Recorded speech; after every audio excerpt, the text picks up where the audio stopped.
मथुरा से नजर टीवी में कुछ खास खबरों के साथ हाजिर हुए।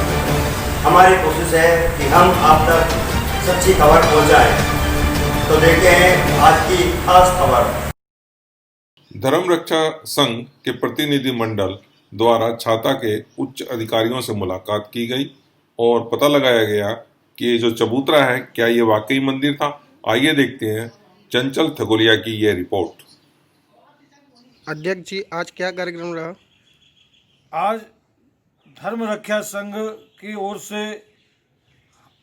एक प्रतिनिधि मंडल यहाँ छाता के जो उप जिलाधिकारी हैं श्री हनुमान प्रसाद जी और छाता के जो क्षेत्राधिकारी हैं श्री जगदीश जी, इनसे मुलाकात करने के लिए हमारा धर्म रक्षा संघ का एक वरिष्ठ पदाधिकारियों का प्रतिनिधि मंडल छाता तहसील आया हुआ है। एक में वो स्थान जहाँ पहले कभी बांके बिहारी मंदिर का नाम था वो पोखर के नाम से दर्ज है, और दूसरी तरफ जिस स्थान को विवादित स्थान बताया जा रहा है कि मुस्लिम समाज ने जहाँ पर मजार बनाई है वो स्थान अलग स्थान है।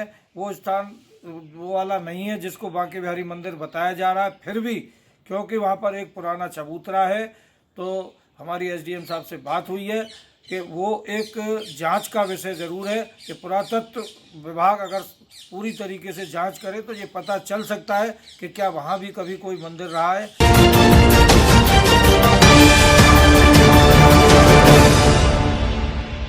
दिल्ली सरकार द्वारा चलाई गई डीटीसी बसों का बुरा हाल है, चाहे वो ऑरेंज हो या रेड हो या अन्य किसी और कलर की बस। इन बसों में जो ड्राइवर हैं वो निहायती शरारती किस्म के हैं और वो रोड पर अपनी कारगुजारियों से यहाँ के आम शहरियों की जान ले रहे हैं।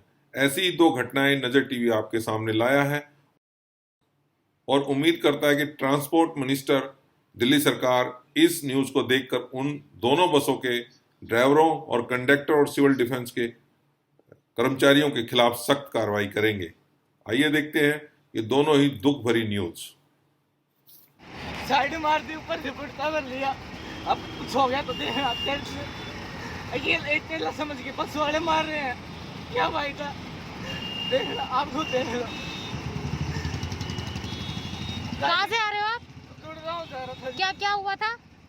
उसने बस वाले ने और टैग मार के मेरा शीशा तोड़ दिया। हाँ, फिर आपने उसे बोला? मैंने उसको बोला मेरा भाई यार क्या हो गया, बोला बोलने तेरी इतनी हिम्मत है क्या तू हमें बोल रहा है।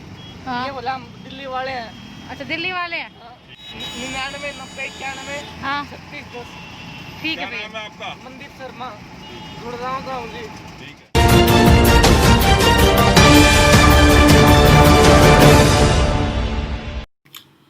कोरोना बीमारी में प्राइवेट हॉस्पिटल्स हुए बेलगाम, क्योंकि दिल्ली सरकार एसी कमरों में बैठ के ही रोजाना नई नई स्कीम्स लागू करती है और परस्पर आकर कोई जांच नहीं करती। हमारे मुख्यमंत्री दिल्ली सरकार के पता नहीं कौन कौन सी नीतियां रोज बताते हैं, लेकिन इनका असर कहीं नजर नहीं आता। ऐसी एक ब्रेकिंग न्यूज जो कि सर गंगाराम हॉस्पिटल से आई है बहुत ही दिल दहलाने वाली है कि एक कोरोना पेशेंट के जो रिश्तेदार हैं, जो उसके भाई बंधु हैं, जो उसके वाइफ हैं या बच्चे हैं, उनके साथ किस तरह की डिमांड रखी गई डॉक्टर के द्वारा और अभी तक कोई कार्रवाई नहीं हुई है। उम्मीद करते हैं कि केजरीवाल इस न्यूज को देखने के बाद अवश्य कि सर गंगाराम हॉस्पिटल के खिलाफ सख्त से सख्त कार्रवाई करेंगे। वीडियो मैं बना रहे बोलता है मेरे साथ सो जा तो मैं तेरा बिल माफ करवा दूंगा। जब मैंने उसे मना किया तो 10 लाख का बिल और पकड़ा दिया उसने मुझे। वरुण प्रकाश ने बोला, कटोस ने बोला मेरे साथ होटल में चल तेरा बिल माफ करवा दूंगा। जब मैंने मना करा तो बोला कि बिल भर 10 लाख का और बताओ मैं कहाँ से भरूं मैं। आप पुलिस बुलाओ। बोलता है कपड़े उतार के मेरे साथ सो तब तेरा बिल माफ करवाऊंगा। ये बोला उसने मुझे वरुण प्रकाश ने। इज्जत लूटना चाहता है मेरी ये कुत्ता। इज्जत तो लूट के पैसा लेना चाहता है। ये देख लो जी गंगाराम हॉस्पिटल में क्या चल रहा है। ये क्या धांधलेबाजी हो रही है, लेडीजों के साथ बदतमीजी हो रही है। डॉक्टर कटोच इन दोनों ने बोला है हमारे साथ सोओगे तो बिल माफ होगा, नहीं सोओगे तो ये बिल भरना पड़ेगा तुम्हें 10 लाख का और 6 लाख सब पर और दे चुके हैं इनको, 6.5 लाख दे चुके हैं, 10 लाख का बिल और खड़ा कर दिया इन्होंने।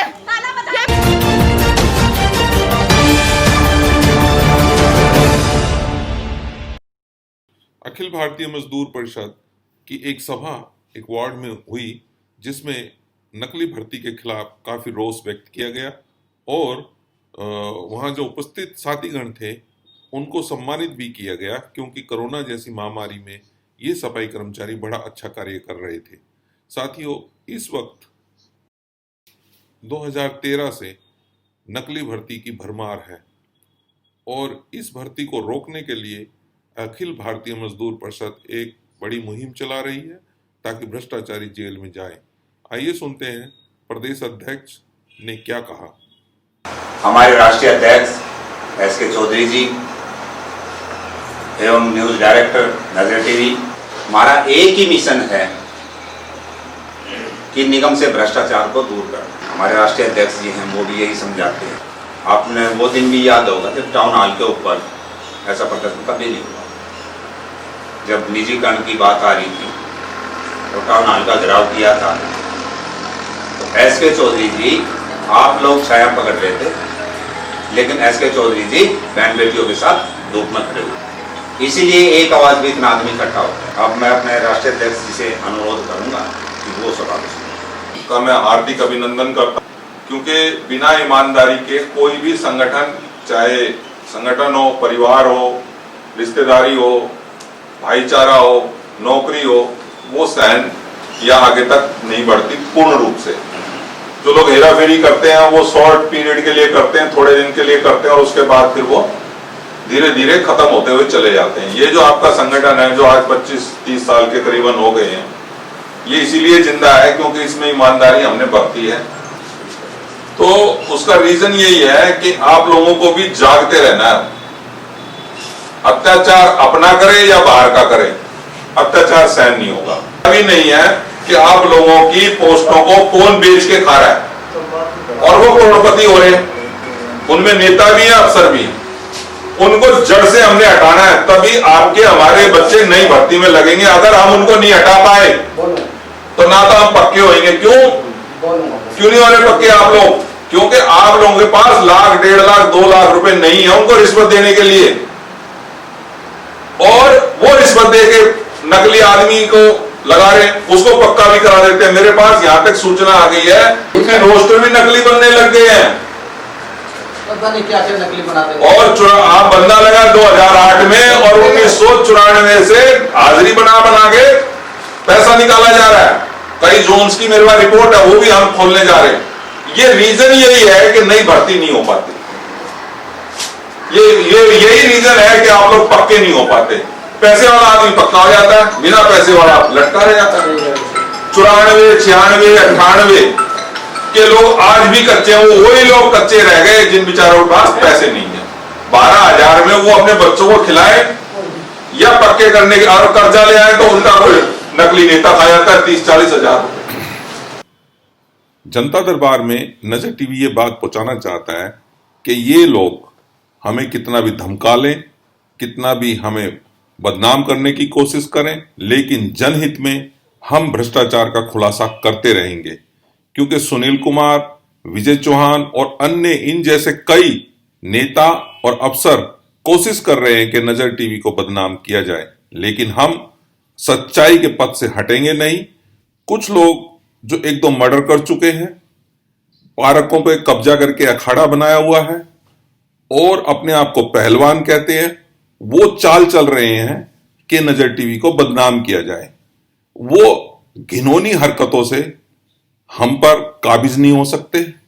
हम सच्चाई के साथ लड़ते रहेंगे और ये वादा है जनता से कि इन भ्रष्टाचारियों को नजर टीवी हर हाल में जेल में पहुंचाएगा।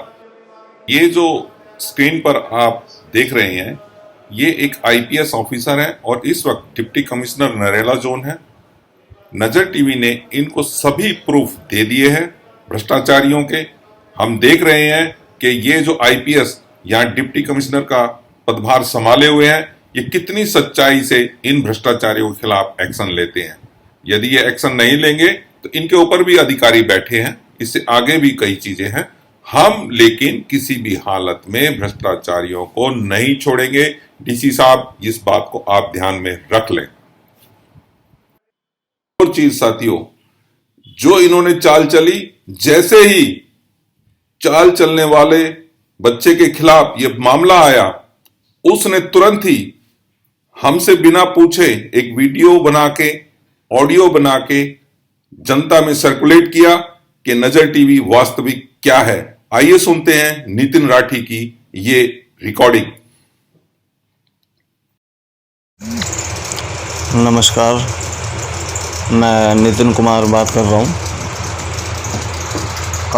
मेरी एक ऑडियो वायरल की जा रही है विनोद चौहान जी की तरफ से। उसमें ये जिक्र किया गया है कि मैंने SK Chaudhary ji, director of Nazar TV news, उनको पैसे दे करके कुछ काम करवाया है।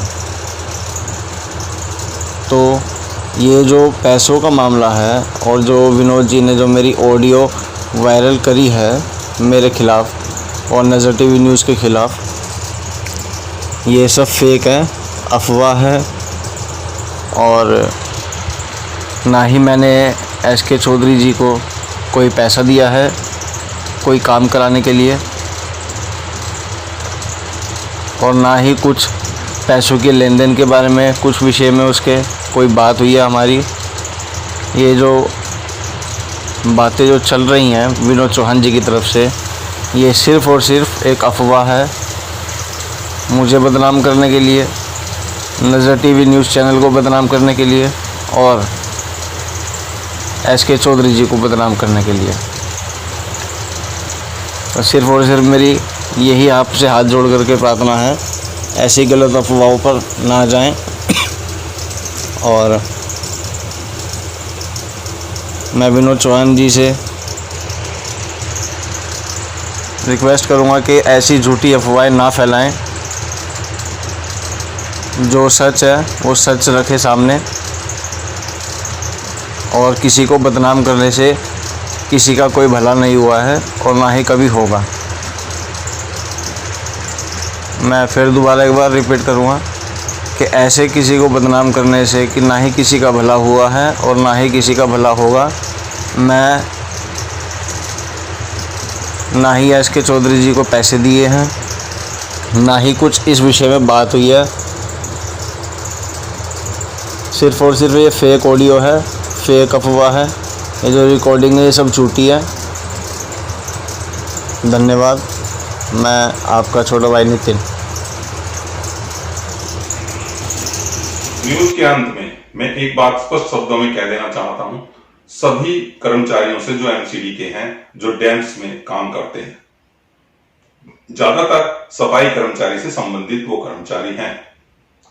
ये जो नकली भर्ती होती है, इसी की वजह से आप पक्के नहीं हो पाते हैं, इसी की वजह से आपका फंड्स नहीं मिल पाता है, इन्हीं चीजों की वजह से आपका एरियर नहीं मिल पाता है। क्यों नहीं मिल पाता, उसका रीजन है, सफाई कर्मचारियों को ये बात समझनी होगी। क्योंकि जब भ्रष्टाचार व्याप्त है तो ये लोग अधिकारियों को रिश्वत देकर पहले अपने अपने काम करा लेते हैं और नकली भर्ती को चालू रखते हैं, ताकि और जो एरियर आपको मिलना हो या जो सुविधाएं मिलनी हो, ये उस फंड्स को कैश कर लेते हैं और मजे लेते हैं। तो ऐसे लोगों के खिलाफ सफाई कर्मचारियों को खड़ा होना होगा। और बात आपको क्लियर समझाना चाहता हूं कि DC साहब जो इंक्वायरी कर रहे हैं, हो सकता है वो टाइम ले रहे हैं और बचाने की कोशिश भी कर रहे हैं, लेकिन हम बचने नहीं देंगे। क्योंकि नजर टीवी ने और अखिल भारतीय मजदूर परिषद ने दिल्ली हाई कोर्ट और सुप्रीम कोर्ट की तैयारी कर ली है। हम भ्रष्टाचारियों को जेल भिजवा कर ही रहेंगे। जा सकते हैं YouTube चैनल पर नजर टीवी न्यूज को सब्सक्राइब करके। आप जल्द सब्सक्राइब करें और रोजाना नजर टीवी न्यूज YouTube चैनल पर न्यूज देखें, जिससे आपका ज्ञान वर्धन ही होगा, साथ ही देश विदेश की खबरें भी आप पाएंगे। उसके साथ साथ यदि आप हमें न्यूज़ भेजेंगे आपसे रिलेटेड, तो उसको भी हम अपने न्यूज़ चैनल में जरूर से जरूर सम्मिलित करेंगे। धन्यवाद।